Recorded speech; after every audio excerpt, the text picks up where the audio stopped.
Good morning, students. I often get asked about the correct order of terminology. Okay, I'm not talking about international instructors conducting a class. I'm moreover talking about students being able to describe the techniques they're performing in patterns. So understanding terminology and the order in which it's done, there's quite a simple process which I want to go through this morning. Okay, one thing I want you to think about is the way I've always been taught by Pioneer Rikiha, and the way that we teach in our instructors courses is stance, tool, how to use, where to go. Just remember those four things: stance, tool, how to use, where to go. Now, so to elaborate on that, we got to go through the procedure, and if you piece it together like pieces of jigsaw puzzle, it's actually quite easy to understand. So let me just go through it with you. For example, okay. We do a very simple move from here. Okay, so to understand what we call it, whether or not terminology is actually whether it's English based or Korean based, it's all terminology. And it's important for students to understand it. I'm not duly concerned. I'd rather have a lower grade colour belt understanding the English than get confused with the terminology, with the Korean based.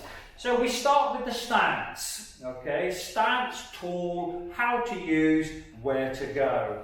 So we have here a walking stance, but that's not enough information because we have a right walking stance and a left walking stance, okay?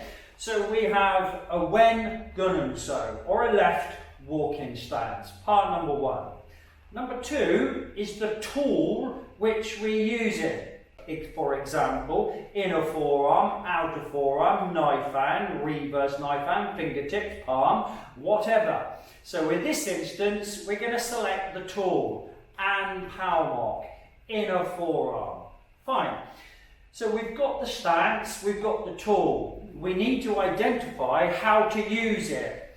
Are we going outwards, inwards, upwards, downwards, pressing, rising? Okay, so we have to identify how we're using that tool. So we're going to use it in an outward direction, bakoro. Okay, so we've got three things now. Finally, where's it going to go? Is it obverse? Is it obverse, reverse? Is it high, middle, low? Okay? So they're the things we want to work out. So for example, this particular move, a left walking stance, inner forearm, outward, obverse, middle block, wen gunum so, and palmok, bakoro, baro, keyondi maki.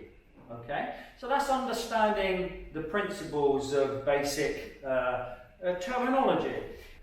Certain techniques do not require obverse or reverse. For example, Dwijibun Songkat Togi. Okay, we can't really perform it obverse.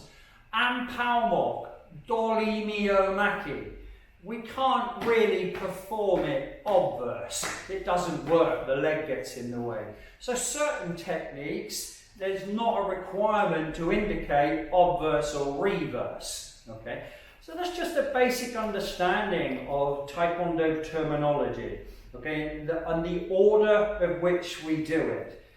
Pick the stance, pick the tool, how you're going to use it, and where it's going to go.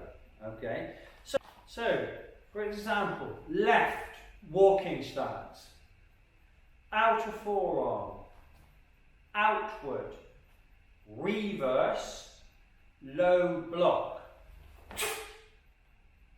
Okay, When gununso, back palmok, bakordo, bande, vajumdimaki. So, a very simple lesson on understanding the correct use and the order of terminology. Okay, so I hope you find this useful and practice it in your schools. Practice it.